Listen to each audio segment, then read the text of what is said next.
Good day, good day. Welcome, welcome. I'm Jay, and this is Homeschool Your Kids podcast. Today we have with us Junius. Junius, introduce yourself. Hi, my name is Junius Johnson, and I'm the executive director of Junius Johnson Academics. I'm a scholar of theology and literature and philosophy, and I love to share about those things and also the Latin language with people and help equip folks to be prepared to live their richest and deepest lives. Oh, I like that. Richest and deepest. Yes. So theology, philosophy. You do a lot of thinking. I do, You I do a do. whole lot of thinking. I know those subjects. Those are thinking subjects. Yes. I love that. Analyzing. Yes. Figuring out the why. Yeah, Junius Johnson Academy. Tell us about it. Or it's yeah. academics. Academics. Academics. Yeah, so it's the umbrella for all of my work, teaching, research, speaking, all that kind of thing. But the heart of it really is the teaching.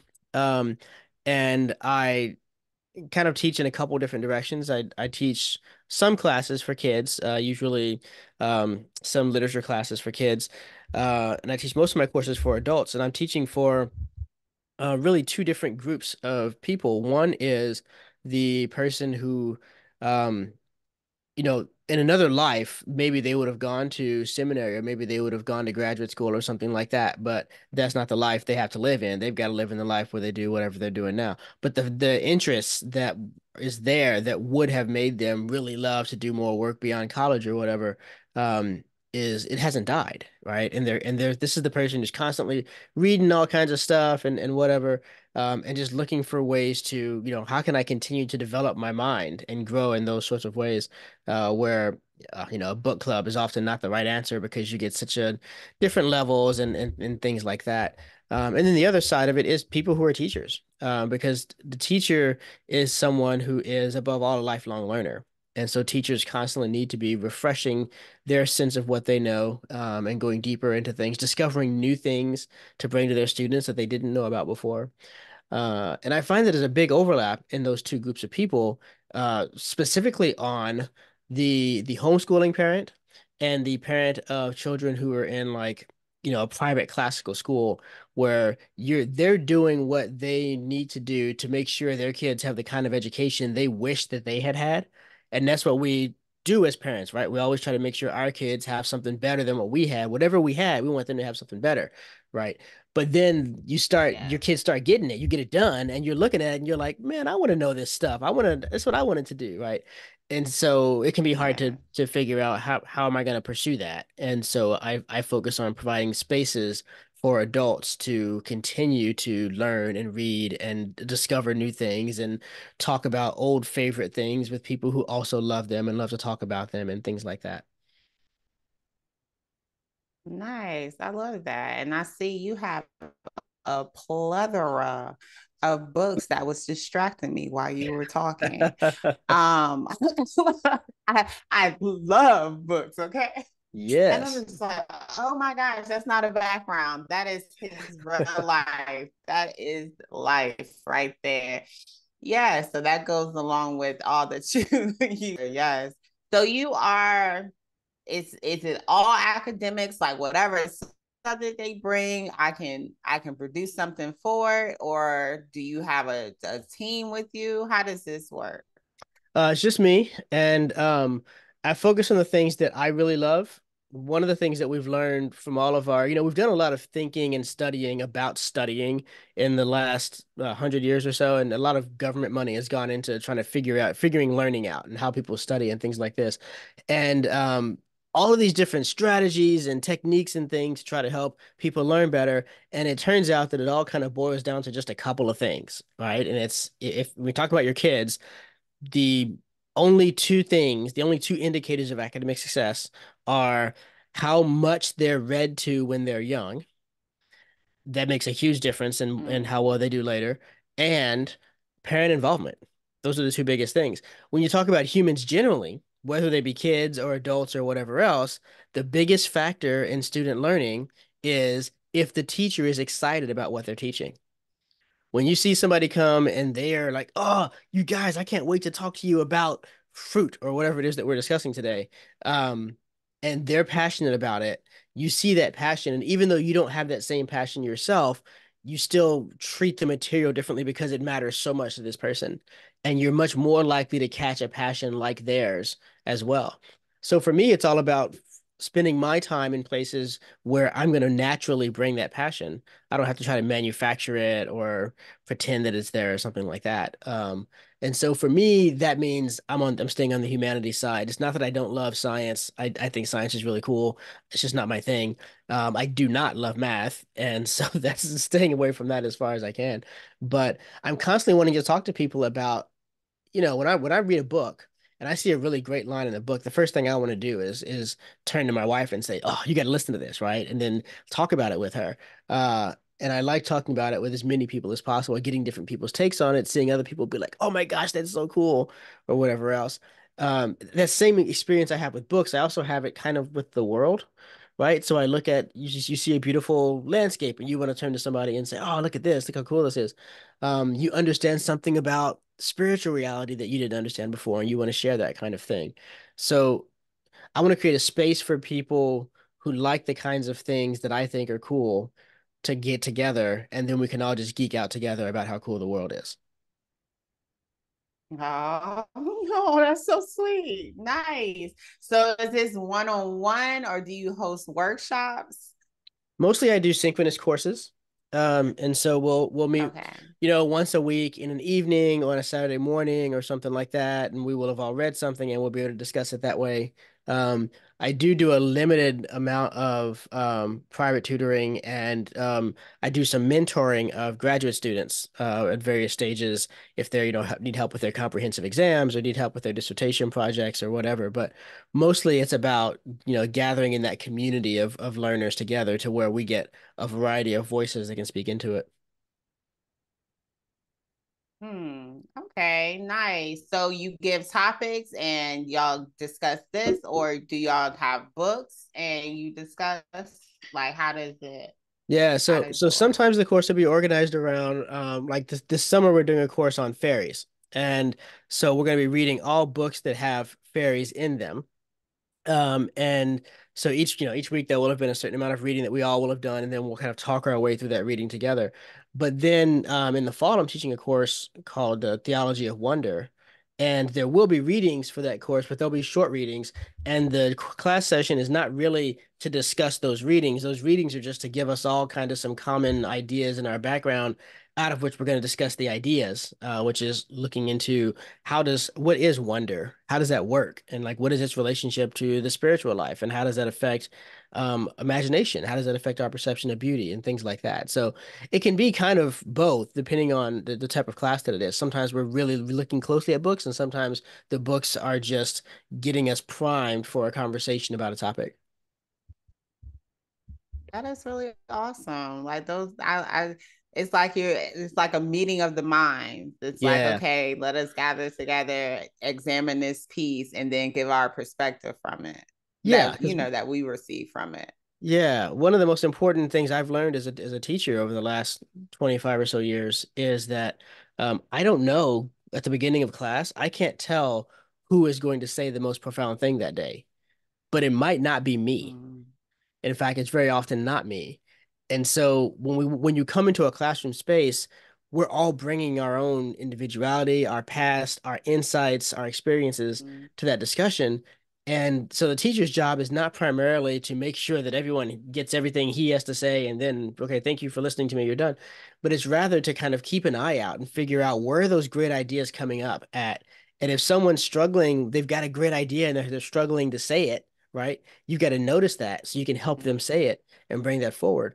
But I think if you don't believe that the students have a lot to teach you in the classroom, you're probably done teaching. It's probably time for you to think about moving on to something else because it mm, really is a collaborative space. That doesn't mean that everyone's equal. The teacher has been down up and down this road a few times before, and so he does have an experience of this road that is going to be, decisive for what happens in the classroom. Nevertheless, the whole point of continuing to go up and down the road with other people is because one of them is going to be like, "Hey, what's that?" And you're going to say, "Oh, I've never noticed that before." That's really cool. mm. Yeah, no, that I think that was my toughest thing dealing with in college was the professor is feeling like they knew everything. Like, Mm-hmm. yeah. Like, Right. that used to Right. get me because it was like, wait, it's theory. Like literally the class is theory. And it's like you're telling me concrete things. Like, what do you mean? This can't mean that. Why can it not? Right. Right. That was a hard because my major was English, and so a lot of like reading literature and Oh my then goodness. dissecting Yes. the literature and telling your perspective of it. And it's just like, oh no, that's not what they meant. And I'm like, Dag, so you were friends with him? Like y'all knew each other? That was your brother? Like, Right. like tell me how you know for sure. Like, that was my toughest thing in college was like not going back and forth with professors that just knew everything. Yeah, that's nothing shuts students down faster than that kind of behavior from the teacher. And you do two bad things, I think, when you do that, right? The first one is you shut off for everybody in the classroom, you shut off the possibility of seeing something that you haven't seen before. So now the only thing that can Mm. possibly happen in the classroom is stuff that you knew before you stepped into that classroom. And Right. in that kind of a situation, Like, maybe you don't want to be a teacher, maybe you want to be a lecturer, right? You just want to stand up at a podium and read your paper and then mm. go away. You don't really want to talk to people about the material, which is what a teacher does. But the other thing you do And is, I about to say, but professors are kind of on that sense because it does say um, lecture like yes, mostly on your schedule and whatnot. It doesn't, say mhm, like I don't know, like terminology wise, but they are just trying to hit you with what they deem to be right and keep it that's right. moving. Like I just got to you download this analyze my information to the work. students. Yeah. Exactly. Yep. Yeah. No, that's right. It's really easy to slip into that because that's safer. That way you can prepare everything Mm, ahead of time and you can just read off of your paper and you don't have to be vulnerable, right? yes. What teachers are vulnerable to all the time is a student saying, "Excuse me, Dr. So and so, Professor so and so, whatever, what does this mean? Or what's going on with this?" And you have to say,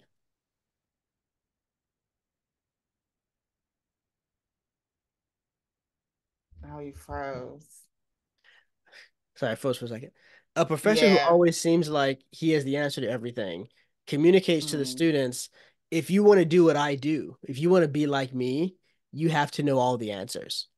Well, I don't know mm, about you, but I don't have all the answers. And so if I'm a mm, student and I'm looking at the professor and they're implicitly saying you can't do this unless you have all the answers, then I'm thinking that I can't do that. He's a different sort of thing than I mm, am. And so now the students don't aspire to be like you. And even though it's not my goal that all of my students become teachers like me, it is my goal that they all become like me in some way. They need to catch something of mm. my love or my interest or my fascination or something like that. That's the path to also acquiring a similar knowledge to what I have. And so for me to set this example before them that's an impossibly high standard is actually counterproductive to the learning task.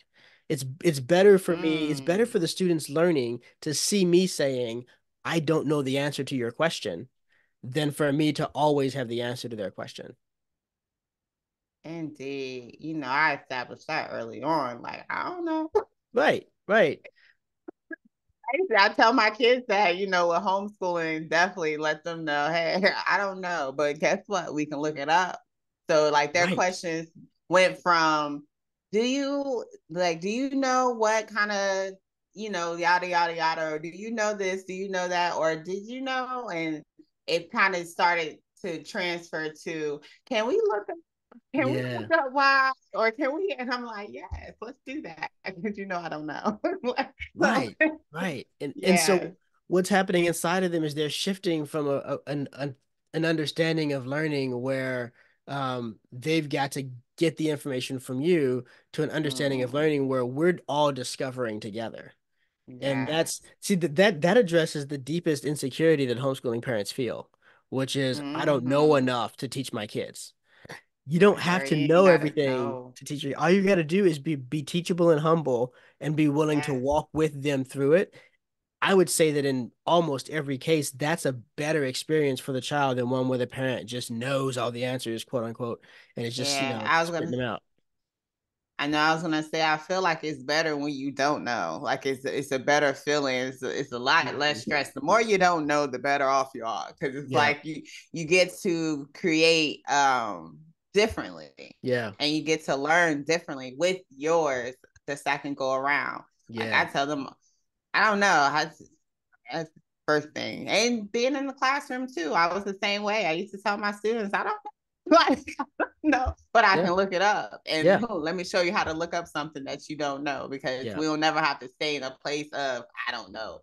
It's Right. just oh, okay, you brought that to my attention. Let's learn more about it together, kind of thing, as opposed to like, oh, I'm gonna just sit where I don't know. Because that's Yeah. what my students, that's what they bugged me at, because they would be like, oh, I don't know, and then they'll just leave it at that, and I'm done. got Like, this whole thing in their head. Like, you don't know, but you don't want to look it up. Like, you don't want to know ever. Like, right. you know, Right. Exactly. Yeah. There's no shame in not knowing, but there is shame in choosing to stay and not to knowing. Right. stay there. Yes. Oh my gosh. Yo, we used to have a time. That was my 10th and 12th graders. Oh Like, man. they'd be Oh quick to gosh. like, Yeah. I don't Oh, I know. bet. Like, whatever. But yes, no, that is a big, big I guess, what is it, like a obstacle to get over as a Hmm. homeschool parent, to come into the knowing of, or the comfortability of not knowing, Yeah. basically, and being Yeah. okay with it, and understanding that it's not somewhere you have to stay, like Yeah. anything you don't know. And the whole purpose of me doing this lovely podcast is for parents to be able to, one, hear other homeschool parents' journey and understand that everybody's journey looks different, Hmm. but two, and the main thing is to see how many resources that are available, Yeah. and that there are people who are waiting to help you with Yes. whatever it is you don't know or Yes. don't feel comfortable in. There are people who have created awesome programs, awesome workshops, webinars, classes, virtual class. There's just everything. There's a plethora of resources and tools available for you to gain that confidence, gain Hmm. that comfortability in walking in this lovely homeschool spectrum. Yeah. So I Yeah, I love mean, that. if this were 100 years ago and you were homeschooling and you didn't know something, you're stuck. Like that's it. You're done. Right. Right. But Right. Yeah. we do have all this incredible, all these resources at our fingertips, and the thing to keep in mind is that the teacher is first and foremost a student. Right? Yes. The qualification for being a teacher is not to have been a student, but to still be a student, to be one who is learning and is going up and down that road of knowledge, right? And so what better example of that than for the students to get to watch you learning along with them, and then they see Yes. you connecting that thing that we all just learned together, connecting that back up to stuff you talked about before, and they're like, oh, okay, so that's what I'm supposed to be doing. When I get something new, I should relate it to other stuff, and they're watching what we want them to do. They're seeing it happen in real time in the teacher. Yes, yes, yes, yes. And that's so important, so very important for everybody light bulb to be going off at the same time. Ah, Hmm. oh, I got it, I got it. Oh, you got it too. Ah, yes. And it's a real confidence builder in young people who are watching it. Because I know my 10-year-old, she loves to come to me and tell me all her fun facts about animals and things that she know I don't know, and she Hmm. loves having those teaching moments with me because she understands that she's teaching me something, and it's Mm. empowering to our youth. Like, they Yes. need to see, like, oh, we are an asset too. Oh, I can bring information too. Like, yes, teach me. Like, that's one of my favorite things to tell people. Teach me, please. Yeah. Like, I love learning. I love it, and I feel like the more we love it as adults, the more we encourage little people to love it too. Because it's Hmm. like, oh, okay, that's a never ending thing. But think Yeah. about how many times we get to 18, or how many times people reach 18, or graduation, and then they just shut off from Yeah. everything. It was like, I Yeah. learned enough. I'm done. Yeah, that's right. I finished school. It's like, really? So you Yeah, finished with learning right. it? I Right. was Yes. back when I was teaching at Baylor, I was walking along campus one morning. This is in the summer, and there'd be all these summer camps that would come and use the campus in the summer. And this one was like a tennis camp, and you see all the kids walking in like a pack, and their coaches are walking along with them or whatever. And I just caught this one piece of conversation, this one thing this guy said, and I don't want to. I just want to I want to acknowledge that I just caught this out of context and whatnot, but it broke my heart, because what the guy said was, "So, do you think you'll ever read a book again?" To like a 16-year-old, right? And I'm thinking to myself, what is happening right now? Please, please, please tell me the answer to that question was yes. I know, right? Like, please, But I please. think that's some people Yeah. get that way where I do know people who they finish high school or they finish college and they And have not read, effectively they've not read a book since. yeah, no, barely a title page. You are Yes. absolutely correct. Yes. Yes, sir. I know that was the conversation I used to have with my seniors that would talk about college, but like getting them to read was the hardest thing ever. And I'm just like, college is just reading and writing, right? And like, it is. I'm like, yeah, no, that's basically what it is. It's a bunch of reading and a bunch of writing or Yep. typing now, but that's essentially what college is. And it's that scares them like, we gonna have to read some more.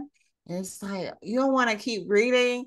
I know I used to my biggest thing with teaching English, and I used to fight. Um Mhm. but getting a student a book that made them say, oh, okay, these aren't that bad. Like, Yes. like, Yes. oh, they have books like this. Oh, Yes. okay. Maybe I should try this thing out a little bit more. Like that was Right. my biggest, like, I got you. Like, Nice. but that was always a goal of mine. Anytime I ran into somebody who's like, oh, I don't read. Like they say it so in like you said, there's adults that are definitely they live in that place too. They be clear. Oh no, I don't read. Like, wait a minute. That's like somebody being like, "Oh, I don't eat food," like Oh, no, I great can't stand the stuff. heaven. It's like, Yeah. what is wrong with you? Um, Yeah. no, Yeah. but that's one of the things that I mean, I love what you said there about when you have a kid who's like that, you look for something that you can do you try to find their book, right? What's going to be their Yes. gateway drug, if you will. And one of the things Right. that I get asked a lot, people are like, "Hey, so like, what are the 5 books that every student has to read by the time they finish high school?"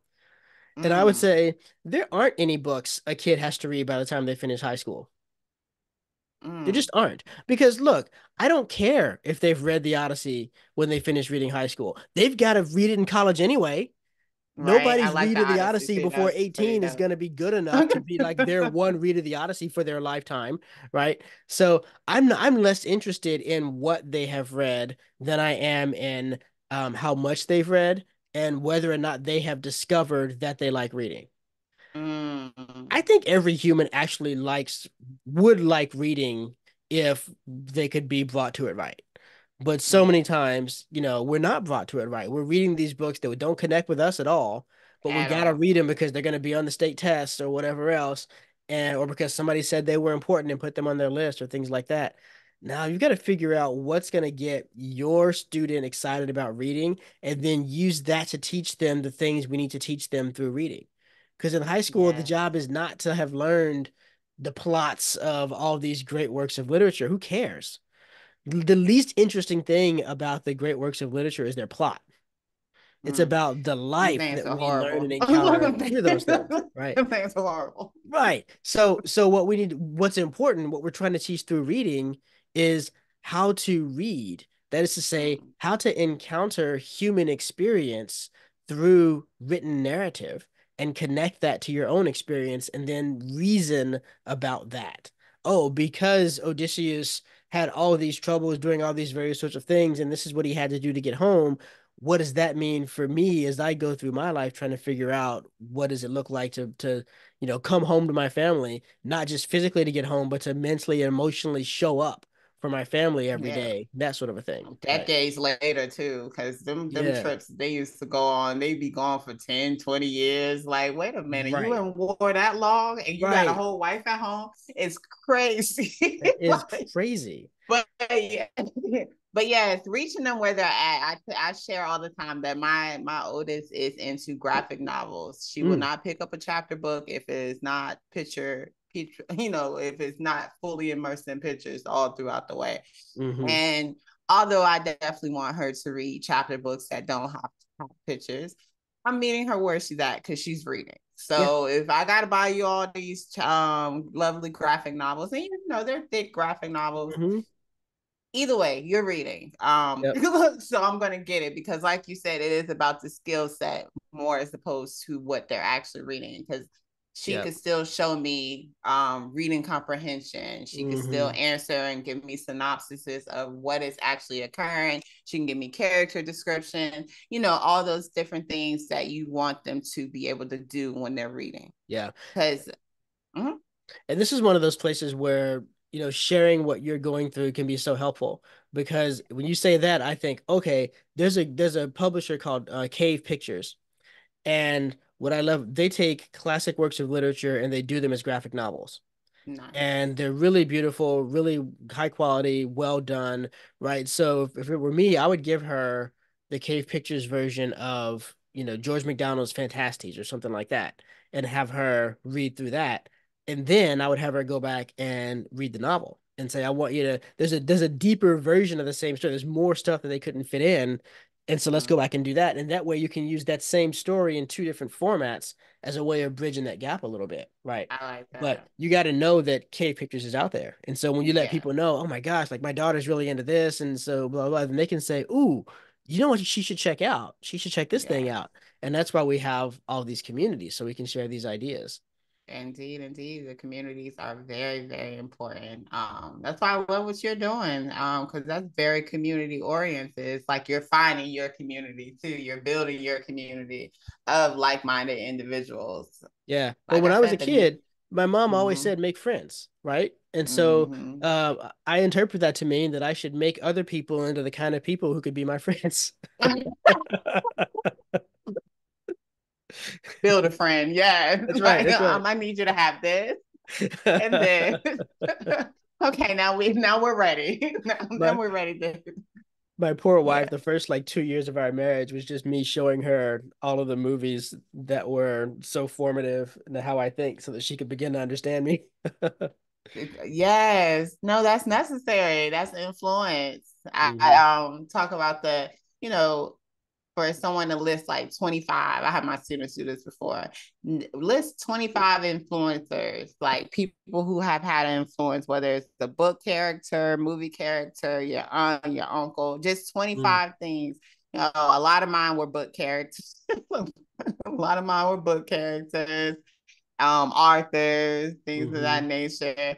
But just seeing like and knowing where a lot of your stuff came from Hmm. is very, very important because it really gives you a reflective perspective. Down to watch these movies with me so you could better understand me. Okay, Yeah. because this is where I got this from, this is where I got that from. Like, I Yeah. love that. And then it also enables her to say, you Yeah. don't realize this, but you act like this because you picked that up from this movie that this movie's a major influencer on you. Mm-hmm. There's bad parts of that too, and that's why this is coming from. And then all of a sudden, something that I couldn't see clearly about myself, I've now got a perspective to begin to, create some change around that. Or another Mm. thing that I do when I read a new author for the first time, I pick up a book for whatever reason and I read it. If I enjoy it, I look up what else have they written, and I go and read pretty much everything else they've written. Um, and because the odds are, if I like one of the stories they've written, I'll like other stuff that they've done. And I'm not Mm-hmm. usually, I mean, I'm not going to say that I love every book of every author equally. They're far from it, but I've been very successful at discovering lots of books that I really love by doing that sort of a thing. So, in what you're saying, if I'm naming my influences, then I can realize, oh, you know what? Actually, let's pick something. White Fang was a really big influence on me. Maybe I should check out Jack London's other writing and see if there's more there that I want to take from Mm-hmm. that, right? Nice. Yeah, no, very much so. That's why I said I know you just sit and analyze a lot of things. Look, with your majors and the things that you're interested in, I could tell that you definitely gain a wide scope of information. It's like, Yeah, okay, I'm not just gonna stop at this little part. I want to know more. Like that's right. why I tell people sitting down with movies, like watching a movie. I want to know who wrote it. I want to know the Hmm. director. I want to know like all the right, like I want to know more about the writers, like that are on it, where they came from. Like I get all the way off. It's like a lot of pause and hold up. Let me look at this. Like, did you know? And then you get into the actors. It's just always like it's a lot of things to discover. Yeah. That I never that used love to of know, learning. like growing up, I never used to know who was in a band, Mm, right? I didn't know who the members of a band were. I didn't pay attention to like who directed that movie or that sort of a thing. And that was one of the things that I learned when I was in grad school was I learned to care about those things. And the reason right. why is because everything has a cause. Mm, And Aristotle talks about four different types of causes. He says there's the formal cause, the material cause, the final cause, and the efficient cause. Okay. The formal cause is the shape of the thing. If you think about a statue, it's the shape of the statue. The material cause is whatever it's made out of. It's a bronze statue or it's a stone statue or whatever else. The final cause is the reason you made a statue in the first place, to honor so and so or to decorate the house or whatever the thing was. The efficient cause is the person who does the work of bringing it about, right? The sculptor. And mm, everything, all of these books and movies, all of these works of art, they all have efficient causes. Somebody made them. And the efficient cause is bringing a lot of who they are, both in terms of what they know and what they've experienced and what they believe to that work. And I think this is one of the greatest I guess, harms that a scientific outlook on the world has caused our society. Not science, but a kind of cult of scientism, which has dominated the West for a while now, is that by treating pieces of information as objective facts, you obscure the truth that all of that information, all of that data has an efficient cause, right? That data was collected by somebody who designed an experiment with the purpose of collecting data of a certain sort. And that might that might affect the data that's gathered, right? You see this all the time with like surveys and stuff.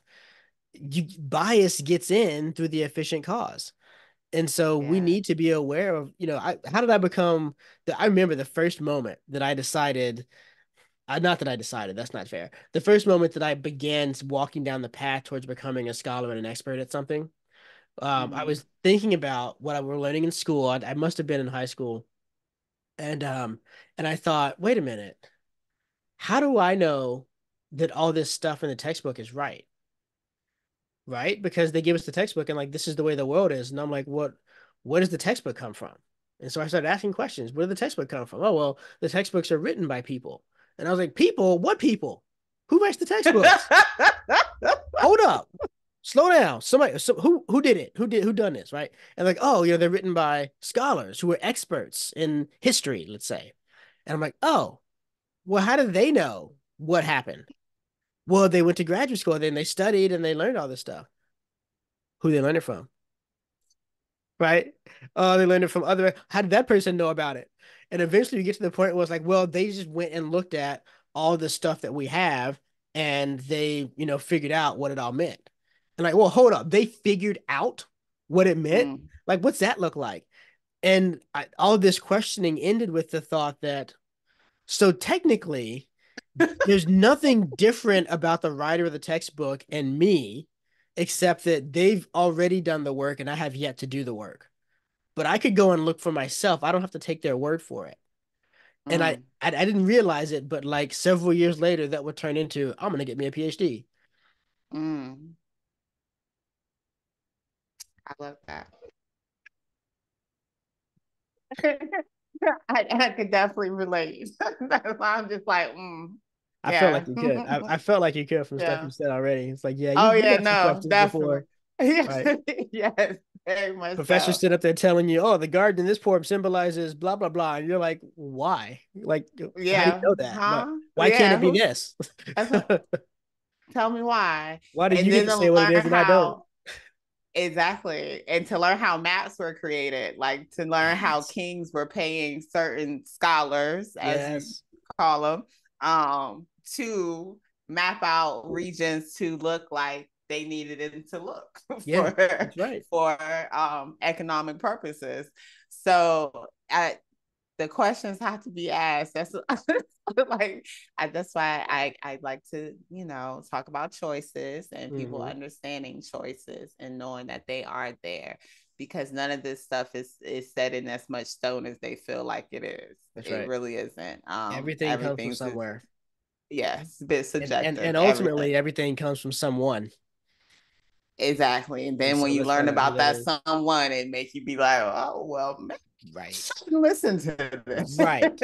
Right. This doesn't sound right. This sounds like that their essential cause was not what I needed it to, what they said it Mm-hmm. would be. Learning about the pharmaceutical markets, learning Mm. how some of their lovely things get FDA approved, learning Yeah. like it's plenty. I tell people all the time, there's plenty of rabbit holes to fall down, and when Yeah. you fall down one and you think that you reach the bottom, it's just you got to go left now. That's right. That's It's right. not over. Find the next hole. I Like, remember oh no. we got a new provost once at the university, and he had been working in pharmaceutical science, and he got out of that to go back to working in academia. And he was telling the story of the moment that made him decide he wanted to get out of pharmaceutical stuff.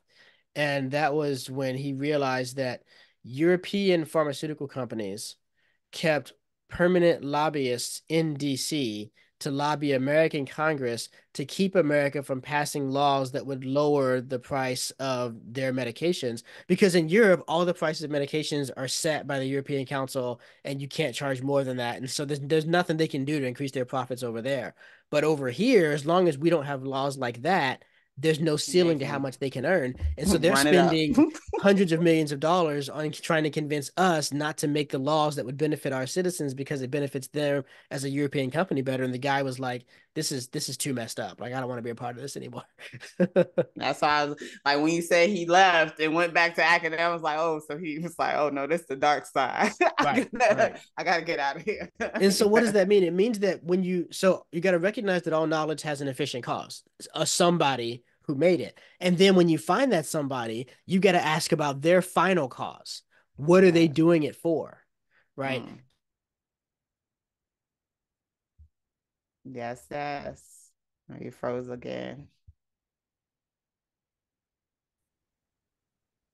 For me, it's not enough to have a student read, say, David Hume's critique of miracles.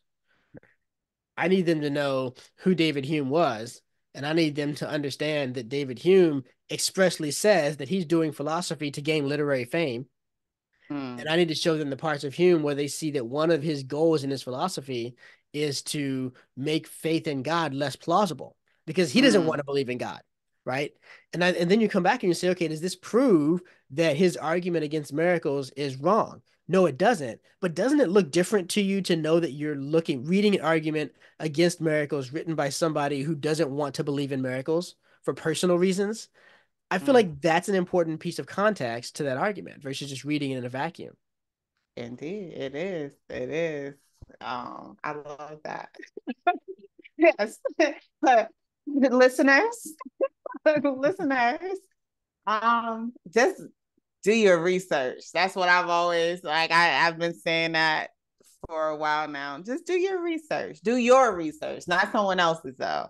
Like that's the thing. Like you said, I don't even know. Maybe in this conversation, the one I just had, but people need to be told what to do. Like sometimes there are a lot of us walking around that need to hear, Mm-hmm. oh, I need to think this way, or I need to feel this way about this, or I need to be passionate about this. Like, like how the trends go with whatever's trending, that's what I'm passionate about at this Mm-hmm. time or whatever. And then half the time they don't even know that they're backing something that is totally probably against all moral compass that they have, but they Yeah, haven't done the necessary research into what is actually going on. that's right. So that's why I don't talk a lot about, certain things that are on the media side, Mm-hmm. because Mm-hmm. more than likely my opinion is going to be way off from whatever it is that is trending, and I'm gonna sound crazy and people are going to want to like put me in the hospital or something. So I try not to go too deep down anything that I don't feel is going to be beneficial in the long run as far Yeah. as being productive, I guess. Yeah. Um, so yes, I do love that you are encouraging people to think overall. That's what I hear and Yeah. adoring. Like that is the point of education, right? Like, and so as you think about, thinking about as a homeschool parent, you've got a couple different things that are important, but that also can get in the way, it can obscure what you're really trying to do because you've got to make sure that, your kid's got to get into a college, right? You want your kid to go to college. And so that means that you've got to be able to document that they can do X, Y, Z. You've got to show that they're meeting X, certain standards and blah, blah, blah. And so now you're crafting what you're doing with them around those standards. And like, it is important to pay attention to those things because you do have to be able to connect up what you're doing at home to something objective that colleges will recognize on the other side of it. And so don't hear me saying, "Oh, you shouldn't be doing that." But don't fall into the trap of thinking that's what you're educating your kids for. The point of Mm. educating your kids is not so they can get into a good college and get a great job and earn a lot of money and support you in your old age. Those are fringe benefits. Okay. I'm not saying we don't want those things. We do, but those are not the main point because you would, ask yourself this question.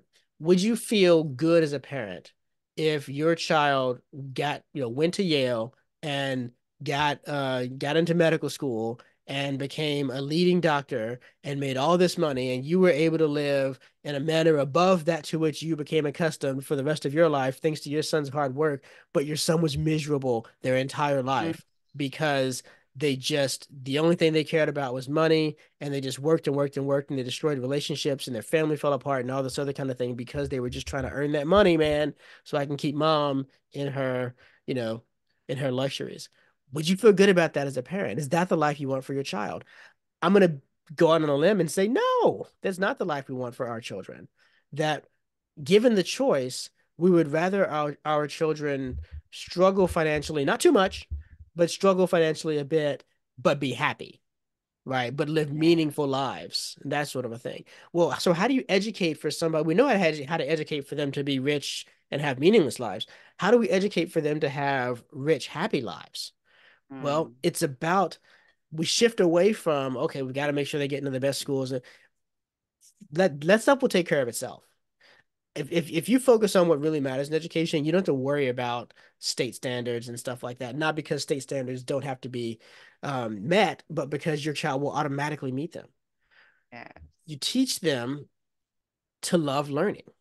You teach them to approach the world with a curious attitude and to want to follow up their curiosity with tenacity. Right? I mean, a lot of people are curious. I wonder why that happens. And then they don't ever do anything about it. They just wander off. They just wonder. And they think they're deep because they wondered, right? It's like, no, wondering alone doesn't make you deep yet. You got to do something about it first. Right? But if they have built up habits of pursuing the things that catch their curiosity with tenacity, I like to use this is why in my business I talk about two things. I talk about wonder, that's the curiosity piece, and I talk about rigor. And that's the tenacity to follow out what you were curious about, to find out what's Mm. really going on there. What is the world trying to tell me that this caught my attention? If your homeschool kid comes out of high school with those two qualities as a part of their personal being, they will be successful at what they do. Love that. Yes, rigor and wonder. Mm. Yeah. No, very, very necessary. Um, I love that. I love that. I love that. And I feel like Um, it's a I don't know if it's easier or harder. I don't know if it sounds easier or harder. It's actually both. Easier and harder. It's easier because of what you were talking about earlier, right? Of finding out what they're passionate about and using that to move them forward. board. And Yes. that's a Yes, lot easier yes. than convincing somebody to like something that they don't like. I mean, that's really hard to Indeed. do. That's really hard to What? do. Better ask my mama. Hmm. Uh, But it's harder.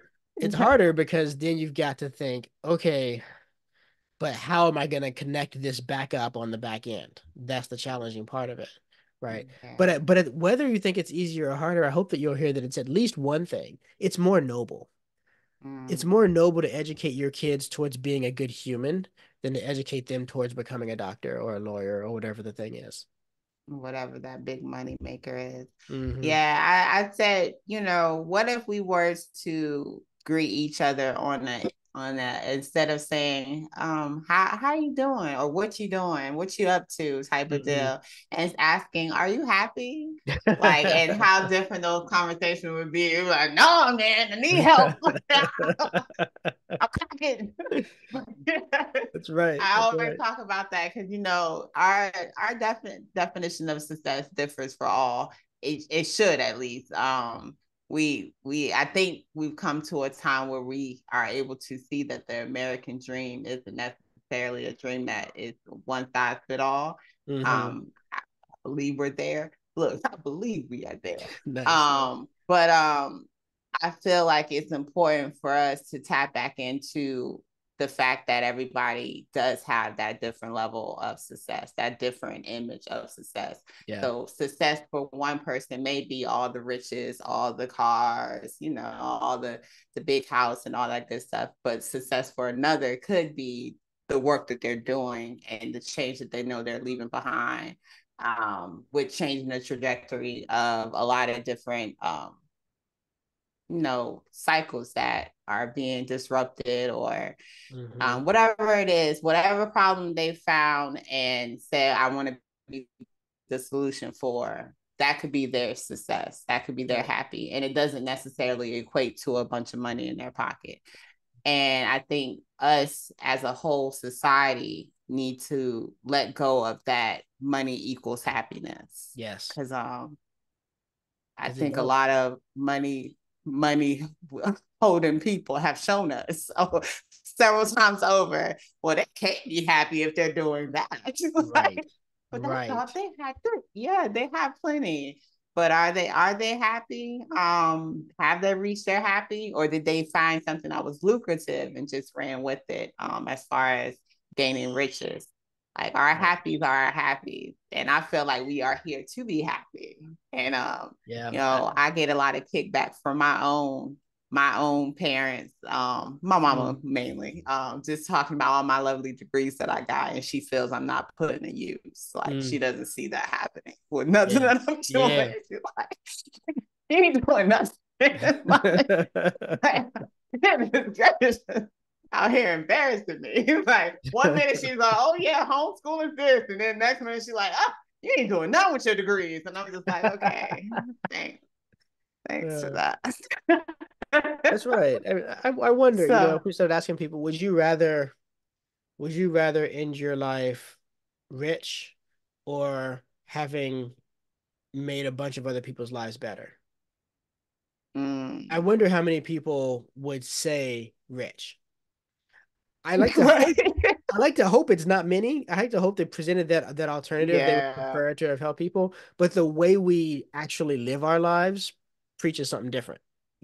Right. We actually live our lives as indeed, though the answer is we indeed. want to be rich more than to help people. And you're right. It Oh, requires of a course. reorientation of how we look at the world and how we look at ourselves and how we judge success to change that. Yeah, it does, and I feel like it's happening. Especially with the rise of homeschool and how Yeah. it's being looked at now. So Yes, because that's I that's feel the like, easiest place to do that change, right? Is to mhm, not get into that bad mindset in the first place is the easiest way to change it. And yes. what homeschooling parents are doing is they're raising their kids up for not just knowledge but also wisdom.